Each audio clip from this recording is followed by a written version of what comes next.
It's our good luck charm.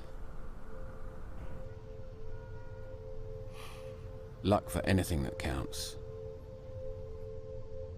Everybody has one, though its symbolism we'll never denounce. For we're busy living fast, no time for any doubts. Chasing after the preem dream, where breaks last no more than a 16 ounce. So cheers. Cheers to the hard-working swarm. Cheers to the advancing nation. Cheers to every newborn. Cheers to the father of all creation. Cheers to those in uniform. Cheers to those fueling our imagination. But who would imagine a myth so cherished, so highly adored, meant our truth perished, if truth be told. One afternoon, the president appeared on our screens, hesitant for the news he disclosed. Could never have been foreseen.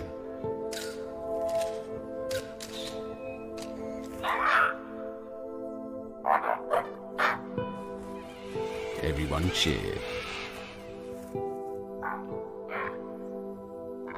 The applause ceased. He explained that recent research by phylogeneticist Dr. Kays had deduced that knowledge concerning our ancestors' behavior had been imprecise. Ostriches have never buried their head when in fear, nor in moments of joy, sadness, or if a predator might appear.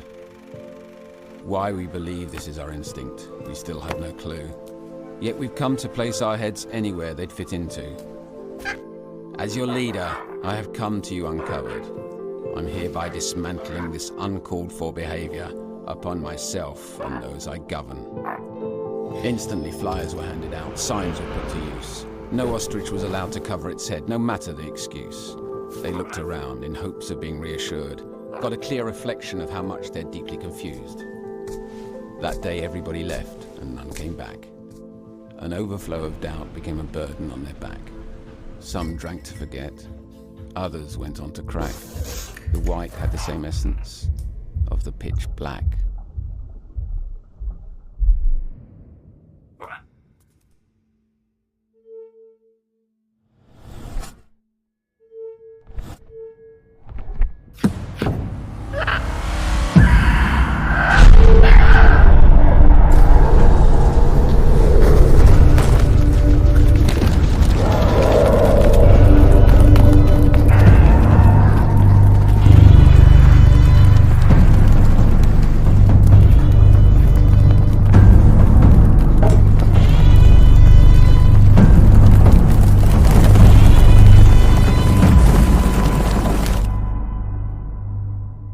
That's when I was called into the office. Sat across from the president, politicians, scientists, and a couple of lawyers. They expressed to me how much they appreciated my studies. But Dr. Smith here has just found some contradictory discoveries.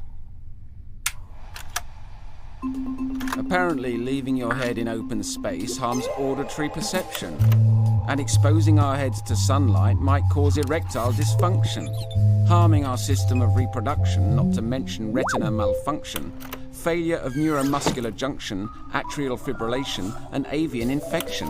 Out of all the assumptions, that was just the introduction. He went on naming diseases found among species, like Homo sapiens and dolphins. But I understood. They wanted to bury my discoveries at any cost. Nothing personal. They just couldn't deal with any more chaos. A vote to cancel the previous law went around the table. Those who agreed buried their heads. Mine remained stable.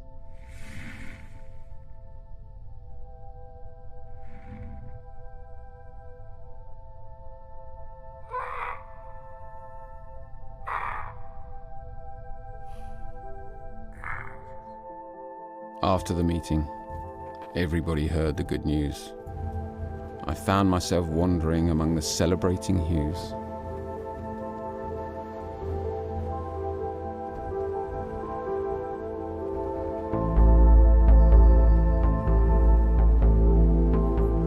I wondered how we used to own the skies above us, for we're the biggest birds on earth, till we believed angels are more worthy, a lesson we're taught since birth.